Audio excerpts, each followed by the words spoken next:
আমি আবার বললাম যে আমাদের রক্ষাকারী সংস্থাকে সব রকম সহযোগিতা করবেন। আমার এই নাম্বারটা আমার আপনি সেভ করে রাখেন। এই নাম্বারটা আমার জাহাঙ্গীর। আচ্ছা ঠিক আছে, ঠিক আছে, আপনি ঘাবড়াইয়েন না, আমরা আছি শক্ত, আমরা শক্ত আছি।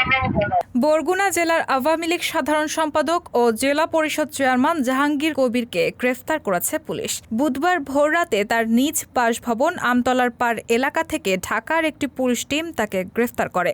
সদর থানার ভারপ্রাপ্ত কর্মকর্তা আবুল কাশেম মোহাম্মদ মিজানুর রহমান বিষয়টি নিশ্চিত করেন। তিনি বলেন, শেখ হাসিনার সঙ্গে মোবাইলে কথা বলা এবং বিশৃঙ্খলা ঘটানোর ষড়যন্ত্রের অভিযোগে তাকে গ্রেফতার করা হয়েছে। অতিরিক্ত পুলিশ সুপার আব্দুল হালিম বলেন, ঢাকা থেকে পুলিশের একটি টিম বরগুনায় এসে জাহাঙ্গীর কবিরকে গ্রেফতার করে ঢাকায় নিয়ে যায়। রাহানা মুন, সবার কথা।